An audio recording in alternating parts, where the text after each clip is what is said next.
Hello friends, आज मैं आपके लिए लेकर आ चुकी हूँ अभी तक का सबसे हाइप ड्रामा। इसका एपिसोड 7 में एक्सप्लेन करूंगी। प्लीज वीडियो को लाइक और चैनल को सब्सक्राइब कर लीजिएगा। यह होता कुछ ऐसा है, एपिसोड की स्टार्टिंग में हमको अपने बचपन की यादें याद आ रही थी जब उसका एक्सीडेंट हुआ था। और उसके बाद उसकी एक सगी माँ ने कहा था कि तुम्हें भूलना बंद करना पड़ेगा। और उनको फाइनली बेक्यून ने बचा लिया था, इवन कि वो इतना डर चुका था क्योंकि प्यार भी तो उतना ही था ना। अब हम देखते हैं, ये न्यूज हर जगह छा चुकी थी, लेकिन इससे बेक उनको कोई फर्क नहीं पड़ता। वो उसे हॉस्पिटल लेकर आता है और यहाँ फाइनली होंग बेक्यून से बातें कर रही थी। वो उसके साथ अपनी फीलिंग्स शेयर भी कर रही थी। ये देखकर बहुत अच्छा लग रहा था बेक्यून को।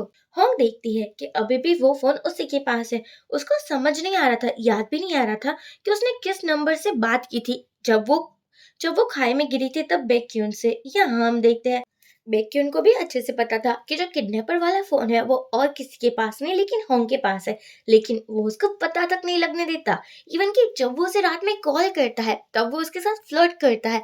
कहता है कि मुझे अच्छे से पता है तुम बहुत प्रीटी हो और तुम एक वुमन भी तो हो ना। तो देखो, मुझे लगता है कि मुझे तुम्हारे सपने में आना चाहिए। होंग बोलती है, लेकिन तुम मैरिड हो, ये मत भूलो। यहाँ बैक्यून बोलता है, लेकिन मेरी वाइफ को तो क्या ही पता चलेगा। एक्चुअली वो जानकर अपनी वाइफ को टीज कर रहा था, क्योंकि उसे तब पता ही था ना कि कॉल के पीछे और कोई नहीं लेकिन उसकी वाइफ है।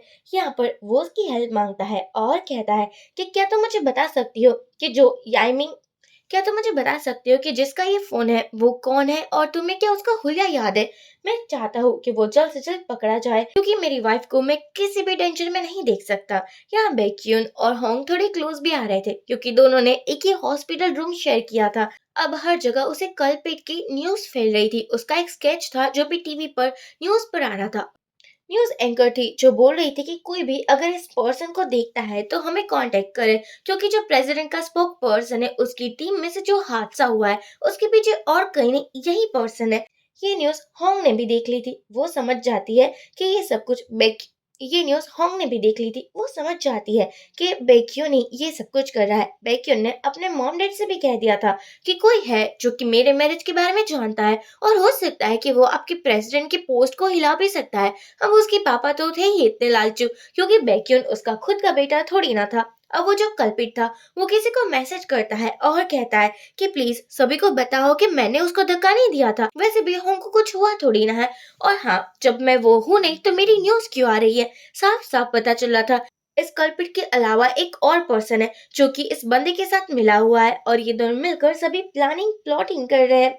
अब हम देखते हैं, वो बंदा होंग को मैसेज करता है और कहता है कि ये मैं नहीं हूँ, लेकिन होंग उसकी बातों पर बिलीव नहीं करती। और ड्रामा की एंडिंग तो सबसे मजेदार थी, क्योंकि बैक्यून ने होंग को बता दिया था कि मुझे तुम्हारे बारे में सब कुछ पता है, कि तुम्हें मुझे कॉल करती थी और डाइवोर्स के बारे में भी सब कुछ बोलती थी।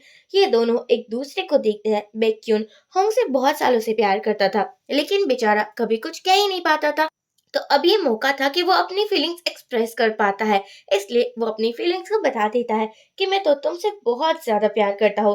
इन दोनों के बीच में थोड़े बहुत रोमांटिक मोमेंट भी हमें देखने को मिलते हैं, जो कि इस एपिसोड का सबसे बेस्ट सीन था, क्योंकि इसी के तो ऑडियंस कब से वेट कर रही थी ना। इसी के साथ ये एपिसोड एंड होता है। फ्रेंड्स, आप मुझे बताना कि क्या आपको इसका नेक्स्ट एपिसोड देखना है, यानी कि एक्सप्लेनेशन देखनी है। और हाँ, वीडियो को लाइक और चैनल को सब्सक्राइब करना बिल्कुल ना भूलें, ताकि आपको यही ड्रामे की एक्सप्लेनेशन आगे भी मिलती रहे देखने को और सुनने को भी। Bye bye.